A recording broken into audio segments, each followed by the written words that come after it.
What's up, Tamers? Welcome to the Other Decks YouTube channel. My name's Casual Adobo, or you can call me Adobo for short, and today I am very excited to be bringing you the first video on this YouTube channel.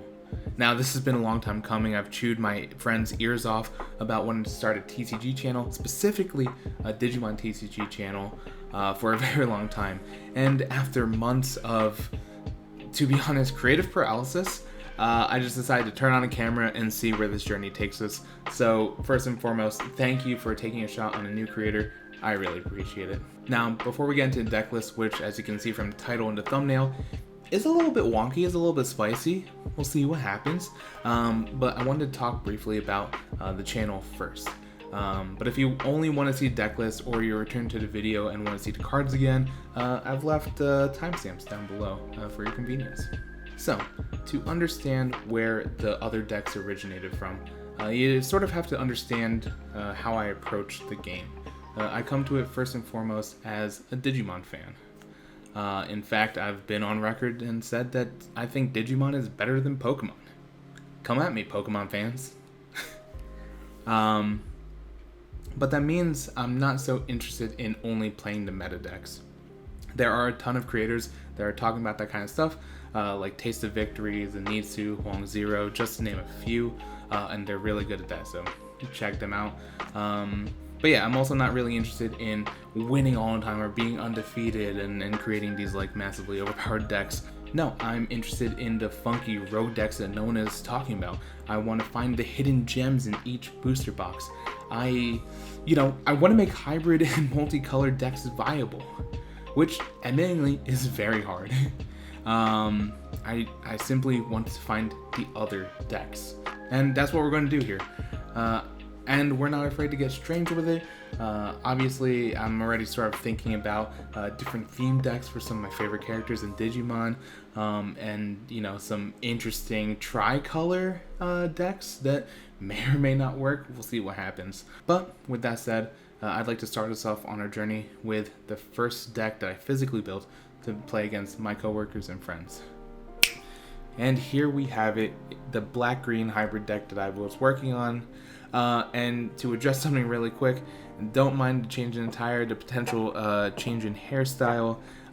It's definitely not because it's a week later after the initial recording, and that's definitely not because the first recording of this was not great, real rough. Definitely not any of that. But in case I didn't mention already, because once again, definitely not a week later, the whole purpose of this deck is to sort of combine the aggression that comes from Green Digisorbtion and combine that with the stalliness, but also the reboot ability that comes from Black. And so here's my sort of first, second, maybe third attempt at it. Still undergoing some iterations, but let me know what you think of the deck so far in the comments below. So to start us off, we're going to start off with the Digitama, our Digi Eggs, and here we have 4 copies of Vaporeon. This is the Digi Egg that with the inheritable, while this Digimon has Reboot, which we're hoping to have a lot of our Digimon have Reboot. It does gain 1000 DP. This is just good for what we're hoping to accomplish in this deck. And the reason I only chose 4 copies of it as opposed to 4 and splashing in another one Digi-Egg is because the other black Digi-Eggs in 1.5 specifically really weren't exciting me. So I wanted to have the consistency rather than the 5 Digi-Eggs to maybe digivolve and draw up. Just didn't feel like I needed that 5th one. Next up, we do have 4 copies of Gotsumon. This is a nice cheap blocker that we can throw out fairly early and essentially just stall so that we can set up some of those reboot abilities that we get from our next rookie, which is 4 copies of Toy Agumon. This is really the start of the rookie side of things. This has the inheritable reboot, so it gives anything that is digivolved on top of it reboot, which is very, very exciting. And allows us to maybe make some early Digisorption plays with some of our weaker champions while also protecting them. Then on the green side, we do have 3 copies of level 3 Argomon. This is, potential Digisorption fodder, but also Just a way to start setting up Digisorption, giving us a green Digimon to digivolve onto. Next up, we do have 4 copies of Greymon to start off our champions. This is great because it has the inheritable on my turn.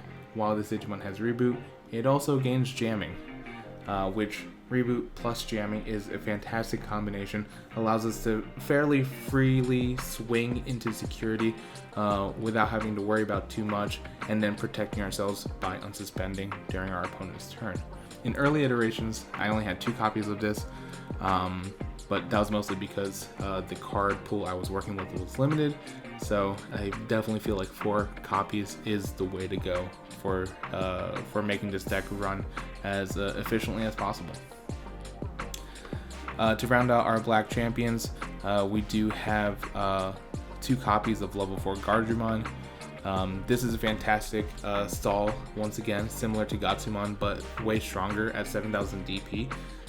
Obviously, the only problem with it is this Digimon can't attack on my turn, which honestly is why we reduced it down to 2 copies of it, but also wasn't really intending to do a whole lot of attacking with the Guardrumon. Lastly, on the green side of things, we do have 3 copies of level 4 Argomon. This is our first card with Digisorption, and is just a great way to, in the middle to late game, if we have set up all of the black side of the deck pretty well with Reboot, and we have some Argomons, we can potentially digivolve pretty quickly through Champion and Ultimate, and maybe get to our Megas in a hurry for some counter punches, and we'll see some of the Megas later on. Now, moving on to the Ultimates, we're going to start off with 4 copies of Andromon. Andromon's great because similar stats to Guardrumon, 7000 DP, has blocker, only main difference is it can attack, which is awesome. Ideally for Andromon, we do have we are hoping to have Toy Agumon as well as Greymon underneath of it, and that way this card has both or all of the above, blocker, jamming, and reboot, which absolutely is a killer combination. The other ultimate that we're looking at for the black side of things is level 5 Metal Greymon. This is nice because it actively has the ability to reboot, so Toy Agumon is not needed in its Digisorption or Digivolution chain. However, ideally we do have a Greymon underneath of it. One of the things that I often did was hard play the Greymon if necessary, and then Digivolve Metal Greymon on top of it. Sorry, it's late. And that way it gets both reboot and jamming. And that way we can apply some pressure while protecting our own Digimon.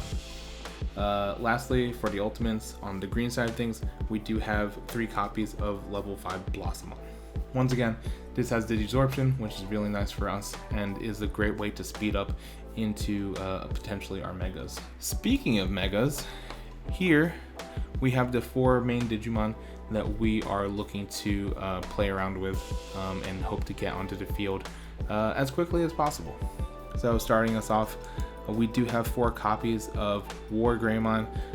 This is everything that the deck wants to do. It has blocker, it has reboot. If we can get a Greymon underneath of it, then it also has jamming, which is just fantastic because it allows us to swing in pretty confidently into our opponent's security. And as an additional piece of protection, we do have 2 copies of Craniumon. This is the one that on all turns, any of my Digimon with blocker can't be deleted by our opponent's effects, which counters a lot of the hard play removal. Obviously, there's still a lot of things in the meta, such as Shine Greymon, such as returning things to the hand that kind of counter this. But for the most part, this just helps add a little bit more protection. And on the green side of things, we do have Argomon, level 6 Argomon, that for every suspended Digimon we have on the field, this gains security attack +1, which is great. If we have War Greymon, we can swing into security, get that free hit off in, and survive ideally. And then as well as with Digisorption, there's potential that we can have multiple security attacks through one Argomon. And as sort of like a backup, because you'll notice that we're not playing any level 7s in here, mostly because they're expensive. and we don't have anything that's higher than 12,000 DP, Craniumon is the only thing that fits that. We're really susceptible to really hard hitting Digimon, anything 12,000 DP and up. So we have Bancho Stingmon here. This has a piercing ability, and then more importantly, when attacking, if you're attacking something with 12,000 or more, it gains plus 7,000 and security attack plus 2. So that is 3 total security attacks that Bancho Stingmon can do if hitting the right opponent.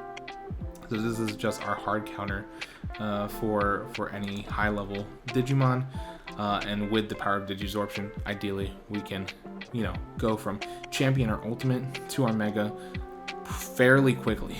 And lastly, we're going to talk about the options in Tamer. So to start off, we do have 3 copies of Spider Shooter. This is a nice 3-cost option just because it gives us Digivolve 1. Ideally, we kind of get this in the mid game where we have champions and ultimates to kind of have it work on.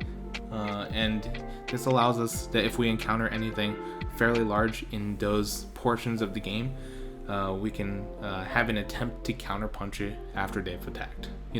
They attack, they're suspended, Digivolve 1, and then attack with something ideally stronger. Next up, we do have 1 copy of Beast Cyclone. I thought about adding more of this just because it has come in pretty clutch in a couple of the matches that I've played. But for those of you who don't know, this is all of the Digimon with Blocker or Reboot gain security attack plus 1. Obviously, on the black side of this deck, almost all of our cards have that. Lastly, on the green side of things, we do have 1 copy of Hidden Potential discovered, and I did create this deck post ban list, so that's why there's only 1 copy. And this just reduces our Digimon's Digivolution cost by 5, while also suspending a Digimon. Great to use with both of our Megas in really any situation. And then lastly, for our Tamer, we do have 3 copies of Tai Kamiya. This is a memory tamer, so it allows us to fix our memory and have 3 at the start of our turn, no matter what happens. And then on our opponent's turn, all of our black Digimon get plus 1000 DP, which is great for our blocker setup. Alright, so there it is. There is the green-black hybrid deck that still needs a nickname. Let me know what you think in the comments below. I know it's definitely not as efficient or as optimal as some of the other meta decks out there, but I think it's a fun one, and I think it is at least a good start for what I'm hoping in the future is one of many hybrid multicolored decks that Digimon TCG can create. I do think it does get better in set 4, and once that comes out, I will be posting an update video showing what kind of tweaks and whatnot I'm doing to this deck to make it, I think, run even better. But let me know in the comments below what you think, or what hybrid decks you would like to see, what color combinations. If you liked the video, please give it a like. Helps out a ton in terms of algorithm stuff, and it just helps out in letting me know what you guys are into. And for more Digimon TCG content, as well as other spicy decks, feel free to subscribe to the channel, hit the bell, that way you're notified when the next video comes out. And until next time, happy gaming.